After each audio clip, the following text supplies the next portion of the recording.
Fitzgerald. Senator Patterson, we're back with you. Thank you. So yes, turning to my letter to Secretary Foster and particularly the NZYQ component of it, question number 15.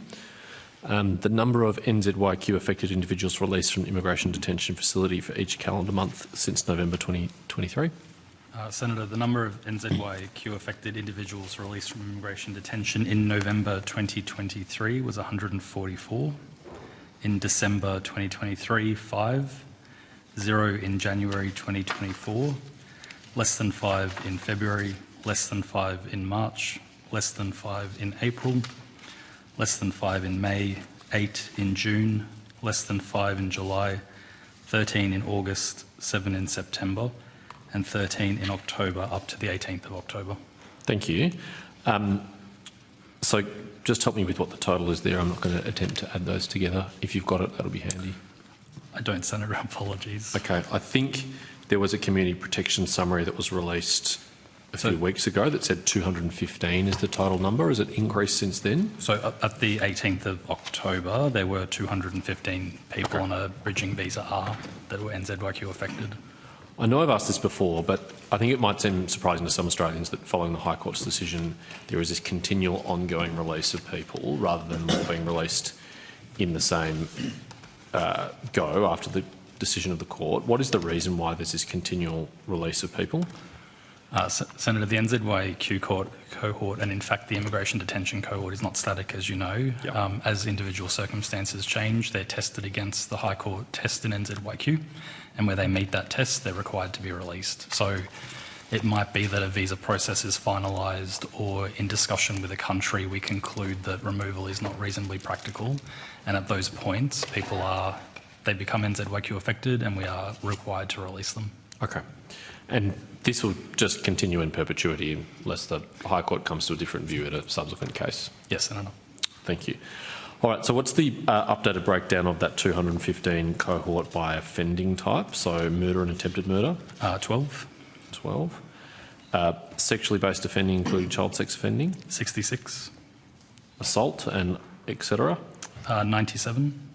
Domestic violence? 15. Serious drug offending? 15. People smuggling? 5. And low level or no criminality? Also 5. So 5.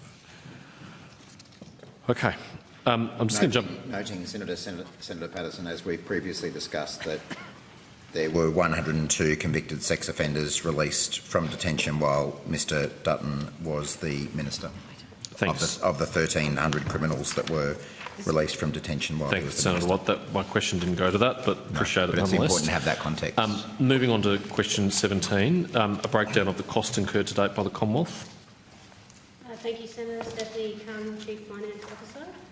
So life to date, so over full year of 23-24 and life to date as at 30 September 2024, the department has spent $73.228 million, broken up into departmental operating of $52.141 million, departmental capital of $1.095 million and administered operating of $19.992 million.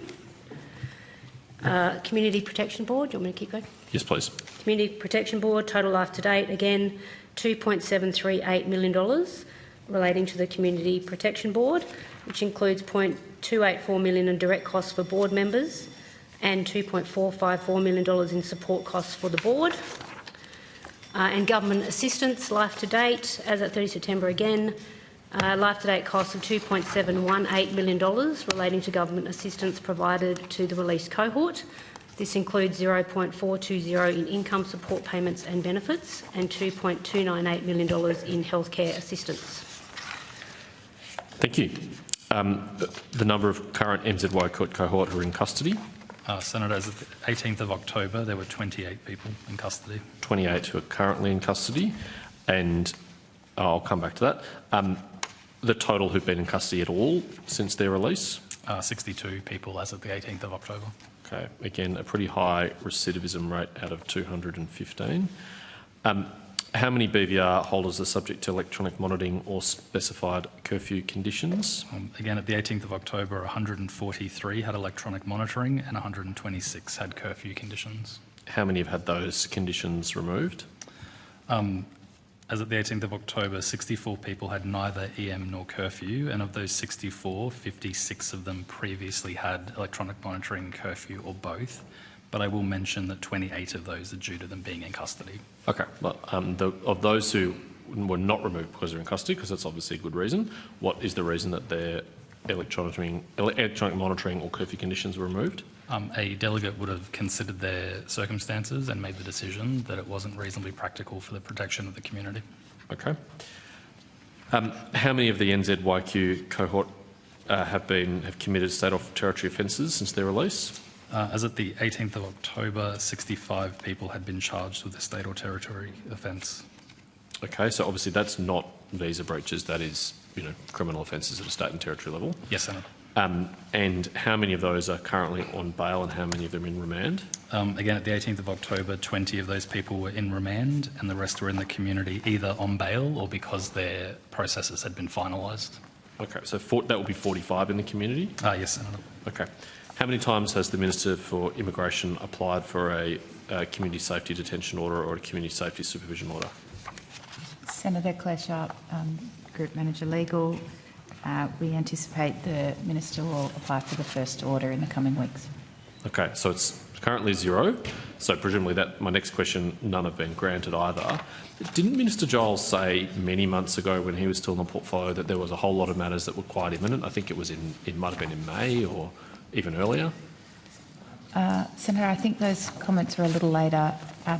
The application process, as we've discussed in this committee before, is incredibly complex and time-consuming, and there's several ways in which an application that is quite well progressed might then need to be paused or delayed.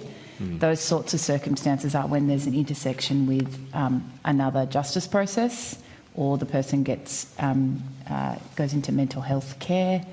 Other situations that can occur is that due to work on their identity through the complex identity teams, we start to see that there might be a viable removal pathway. So there are a number of things that are happening all the time with these applicants, and so that it is hard to make predictions. Okay, well, nonetheless, the Minister did make a prediction, and it was on the 30th of May. When he was interviewed by Kieran Gilbert on Sky News, he said, and I quote, "These are progressing. 6 cases are before the expert review stage, which is the last stage before a matter can go to court for a court to make an order for prevention to detention, and 26 are an advanced stage of preparation." So how is it that 5 months on, none of those cases have proceeded to an application to the court? The Minister's comments about the expert report being the final stage is true in the sense that that is the final evidence gathering phase. We go through a very intensive review of all the material to ensure that we have picked up all the exculpatory material, all the reasons why the order should also not be made. That it has proved to be time consuming, as is also the case in the high risk terrorism offenders scheme. Would you like to add anything to that? Or are you, Ms. Binya? Yeah? Evening, Senator. Mary Binya, Assistant Secretary of the CSO Task Force. As Ms Sharp's evidence indicates, the process in order to build a case to bring before a court is quite complex, and one of the critical components is the expert evidence. What the legislation requires is that an assessment of whether the person poses an unacceptable risk, and that risk is really heavily informed by material, evidence reports that we get from clinicians, and I believe that's what the Minister was referring to in those remarks. Ms Sharp, Senator Patterson, I might remind you, as we've previously discussed, thanks, Minister. It took 3 years for the former government it was either apply for or be granted a similar order under the Hato regime. Yeah, my questions weren't about the Hato long way off regime. 3 years. Thanks, Minister. It's not relevant. Ms Sharp, you said before that one of the reasons why the process could be interrupted is if a removal prospect has arisen. How many of the NZYQ cohort have been removed from Australia? None. Right, so that clearly isn't a factor that's delayed a CSO application or a CDSO application, is it? So none have been currently removed yet. As we're doing the complex identity work, we have identified at least one where we're working to go through the process to effect a removal. Okay. Well, that would be welcome if that could be achieved. You said you expect the first application will be made in the coming weeks by the Minister. Is it just one application which is imminent? Yes. Yes, okay, one application. We're getting pretty close. We're only a couple of weeks out from the 1-year anniversary of this legislation passing the Parliament. Do you think the Minister will be able to make the application before that 1-year anniversary has elapsed?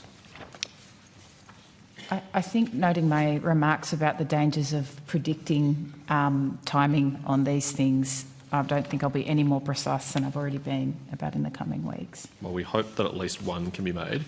Is the one to be made one of the 12 attempted murderers, or is it one of the 66 sex offenders, or is it one of the 97 people convicted of a violent assault? I don't think it would be wise for me to kind of offer that kind of commentary before we file in court. Probably not. After the first application is made, do you anticipate that there will be others that can be made soon after? We are certainly working to progress a group of applications. Because if not, then even if it is one of the murderers, there'd be 11 murderers still out there. Or if it is one of the sex offenders, there'd be 65 sex offenders out there. I mean, I won't go on, but... Kind of like the 102 convicted sex offenders released under Mr Dutton's tenure as the Minister, who never had such an order. Thanks, Minister. The question wasn't about that, as I think you know. You always leave that bit out. Moving to question 24, the recommendations of the Community Protection Board provided to the Minister relating to an application for a CDSO or CSSO. So just to clarify, is the question how many recommendations there were, or what the How many recommendations have there been? So the Community Protection Board has provided advice in respect of 28 individuals it hasn't been to the Minister though, just to clarify, that has been to the Community Safety Order Task Force in the department, who has then closely looked at those recommendations to identify whether the individuals who have been referred are eligible, and of the 28 who've been referred, 20 are eligible for the scheme. Okay. So going back to Minister Giles' comments on the 30th of May, he referred to 6 before the expert review stage and 26 in the advanced stage of preparation for a total of 32. How could that be the case if only 28 were referred to the department and only 20 were suitable? The Community Protection Board's advice to the task force is one input. We also look carefully at the cohort and use other tools and assessment techniques to try and identify who should be in scope, and then within those who are in scope, who should be prioritised for kind of the most effort. And that's an ongoing piece of work that's done between both those in IMI compliance group who are working closely through Op Aegis and looking at the cohort, as well as the Community Protection Board recommendations and the work we're doing with the experts as well. Okay, so is it only 20 cases that are proceeding that have come through the Community Protection Board process, or are there other cases the department has added to that pile? There are other cases. How many? So at present, Senator, there are 35 cases that requests for information have been issued against. Ms Sharp's evidence previously indicated, and I think on previous occasions, we've outlined that at the commencement of the legislation, what the CSO task force did was identify and triage the cohort for individuals that presented on the basis of their offending a risk. That was one lever and one avenue which individuals were sought to be prioritised. Another way, as Ms Sharp has indicated, is through the referral process, and equally as we continue to engage with the cohort as they offend. Sure. Okay. So 35 cases in total for consideration for a CSDO or a CSSO. Those are the cases that requests for information have been issued against. Yep. That's correct. So, in Minister Giles' terminology, how many of them are at the expert review stage, and how many of them are at advanced stage of preparation? So 9 have been through an expert review, and we also receive counsel advice about our prospects. In terms of those that are in that advanced. I think Minister Giles was referring to those who have had a request for information issued. So that'd be the 35 figure. So that's the 35. Okay. All right. Thank you. How many actions have been brought against the Commonwealth seeking habeas corpus, relying on the NZYQ ruling?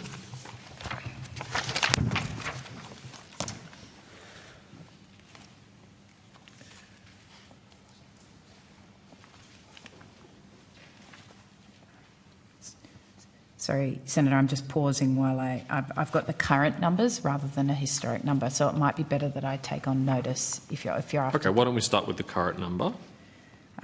So currently we have 2 current matters about seeking habeas, where the claim is that the NZYQ limit has been reached, even though the individual's visa status is not yet finalised. We've had 13 applicants in similar, with a similar claim, but those matters have been resolved as their visa processes have been finalised. And how have they been resolved? Have they been resolved by that person being released from detention or some other resolution? Yes, they would be resolved by the person either being granted a protection visa or them being found not to be removable and being released from immigration detention as NZYQ affected. Right, so 100% success rate from the point of view of the applicant. They either get the protection visa or they're released. The Commonwealth has not succeeded in any of those cases in continuing to detain someone or alternatively deport them. In those cases, rather than where if they're close to, as I said, there are 2 ongoing matters. Yep. Where their visa process has not been concluded and the habeas matter is still live. Yep. But the other 13, the Commonwealth has effectively conceded and released the person or granted them a visa? We haven't necessarily conceded the legal point. No. There is a fairly significant one of those matters, an individual CZA 19, where the Commonwealth is taking that matter is going to the High Court for hearing on the 14th of November. Right. And that's someone seeking to ensure their client is captured in the NZYQ cohort or expand the definition of the NZYQ cohort? That's correct. Could you just elaborate on that? So currently the NZYQ limit is reached when the purpose for detention, one way of simply explaining it is there are 2 legitimate purposes for immigration detention: for the purpose of processing a visa and for the purpose of removal. The NZYQ decision dealt with holding someone in immigration detention for the purpose of removal when there is no real prospect of removal. This separate cohort of cases is arguing that the NZYQ limit could be reached at an earlier point while the person's still being processed for their protection visa regardless of the outcome of that protection visa, they're not removable. Okay. Senator Patterson, I have to share the call around. Sure. If you... I just have one quick other related matter, which is the YBFZ matters. Where is that up to, Ms Sharp?